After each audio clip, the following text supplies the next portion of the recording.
Hi friends, welcome to girls యాక్స్. Karthika Masa special కంద పులుసు ఎలా తయారు చేసుకోవాలో చూద్దాం. కార్తీక మాసంలో కంపల్సరీగా ఒకసారైనా కంద పులుసు తినాలంటారు మన పెద్దలు. అందుకే ఈరోజు నేను కూడా మీకు కంద పులుసు ఎలా చేయాలో చేసి చూపిస్తాను, చూడండి. దానికి కావాల్సిన పదార్థాలు: కందని ఒక 1/2 kg తీసుకున్నాను నేను. ఇప్పుడు దీంట్లోకి ఒక పెద్ద ఆనియన్ తరుగు సన్నగా కట్ చేసుకున్నది, ఒక 3 పచ్చిమిర్చి తరుగు, కొద్దిగా కరివేపాకు, ఆయిల్, చింతపండు, దీన్ని ముందుగా నానబెట్టుకుందాం, పోపు దినుసులు, ఇంగువ, సాల్ట్, కారం, చిన్న బెల్లం ముక్క, చిటికెడు పసుపు.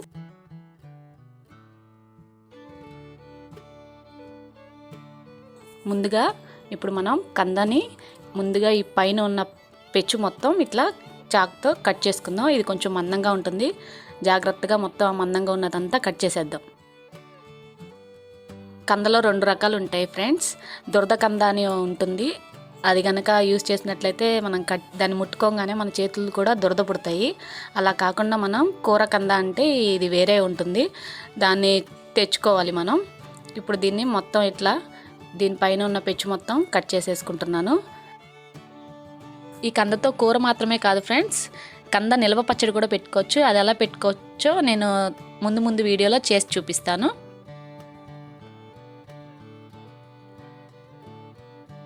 ఇలా కట్ చేసుకుని దీన్ని శుభ్రంగా వాటర్తో కడిగి, మరీ చిన్న పీసులు కాకుండా కొంచెం పెద్ద పీసులే కట్ చేసుకుందాం. ఇలా అయితేనే కంద పులుసు టేస్ట్ చాలా బాగుంటుంది. ఎందుకంటే దీన్ని మనం ఉడికించుకుంటాం కాబట్టి ఉడికిన తర్వాత ముక్క అనేది కొంచెం చెదురయ్యే అవకాశం ఉంటుంది కాబట్టి ముందుగానే మనం కొంచెం పెద్ద ముక్కలు కట్ చేసుకుందాం.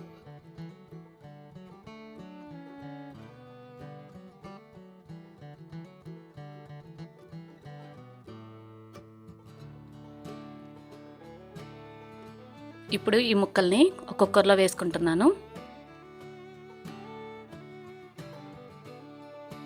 ఇందులో ముక్క మునిగే వరకు వాటర్ పోసుకుని ఇప్పుడు దీన్ని 3 విజిల్స్ వచ్చే వరకు ఉడికిద్దాం. ఇప్పుడు దీన్ని 2 విజిల్స్ వచ్చే వరకు ఉడికించుకుందాం. ముందుగా స్టవ్ ఆన్ చేసుకుని కుక్కర్ పెట్టుకుంటున్నాను. ఇప్పుడు ఇది 2 విజిల్స్ వచ్చే వరకు వెయిట్ చేద్దాం.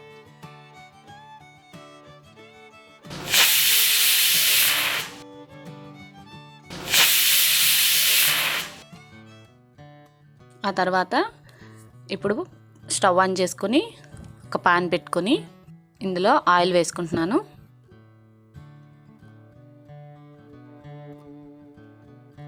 ఆయిల్ వేడయ్యాక కొద్దిగా పోపు దినుసులు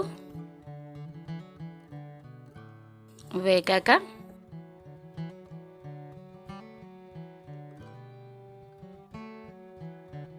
ముందుగా తరిగి పెట్టుకున్న ఉల్లిపాయ తరుగు,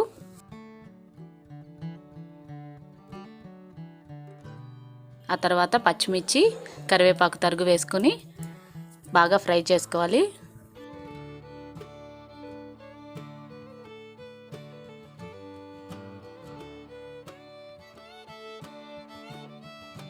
ఉల్లిపాయ బాగా మగ్గిపోయే వరకు ఫ్రై చేసుకుందాం. మగ్గిన తర్వాత ఉల్లిపాయ ఇలా మగ్గింది కదా, ఇప్పుడు ఇందులో ముందుగా ఉడకపెట్టుకున్న కంద ముక్కలను వేసుకుంటున్నాను.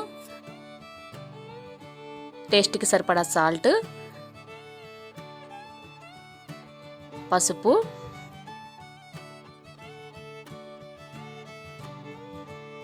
పసుపు, వేసుకొని ఒకసారి కలుపుకుంటున్నాను.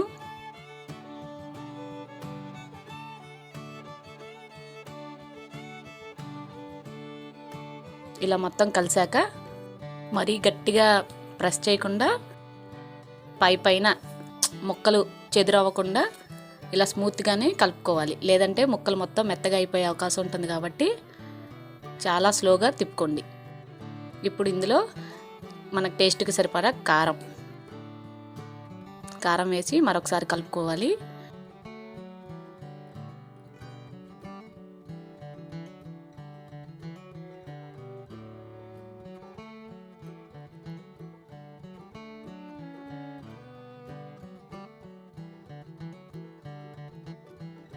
ఇప్పుడు కొద్దిగా ముక్క మునిగే వరకు వాటర్ పోసుకుందాం. ఇది మరీ ఉడకాల్సిన అవసరం ఏం లేదు, ఎందుకంటే ఆల్రెడీ మనం కందని ఉడికించుకున్నాం కాబట్టి.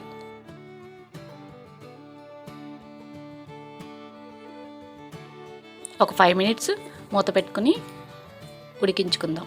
ఒక 5 మినిట్స్ మూత పెట్టుకుని ఉడికించుకున్నాం. మరొకసారి కలుపుకొని ఒకసారి కర్రీ మొత్తం ఇట్లా కలుపుకుందాం. కలిపిన తర్వాత మనం ముందుగా నానబెట్టి పెట్టుకున్న చింతపండుని బాగా చేత్తో నలిపి గుజ్జుని తీసుకుని ఆ గుజ్జుని ఇప్పుడు ఇందులో పోసుకోవాలి.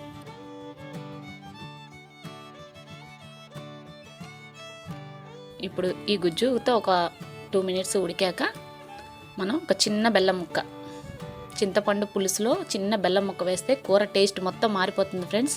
తప్పకుండా చిన్న బెల్లం ముక్క వేసి చూడండి.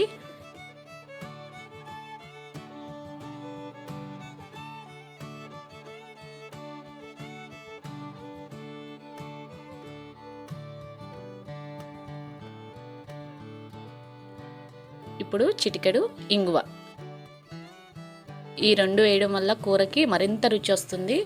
ఇంగువ వేసుకోవడం వల్ల మన జీర్ణశక్తి అనేది బాగుంటుంది. గ్యాస్ ప్రాబ్లం ఎవరికన్నా ఉంటే గ్యాస్ అనేది కూడా రాకుండా ఉంటుంది. అందుకనే మనం ఇంగువ కొద్దిగా చిటికెడు వేసుకుంటున్నాం. ఇప్పుడు ఇవన్నీ వేసి ఒక 2 మినిట్స్ ఉడికిద్దాం.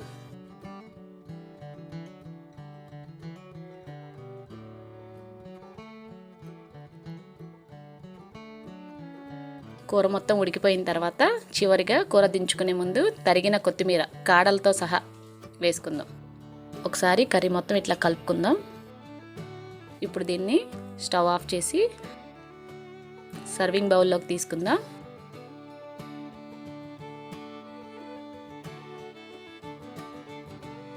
ఎంతో రుచికరమైన కంద పులుసు రెడీ. ఇది చపాతీ, రైస్ అలా రెండిట్లోకి చాలా బాగుంటుంది. ఒకసారి మీరు కూడా ట్రై చేసి చూడండి. కార్తీక మాసం కదా, కంపల్సరీగా ఒకసారైనా కంద పులుసు తినాలి. మీరు కూడా మీ ఇంట్లో ట్రై చేసి చూడండి. నా వీడియో కనుక మీకు నచ్చినట్లయితే సబ్స్క్రైబ్ చేయండి, లైక్ చేయండి, షేర్ చేయండి, బెల్ గంట నొక్కడం మర్చిపోకండి. Thank you friends. Bye bye.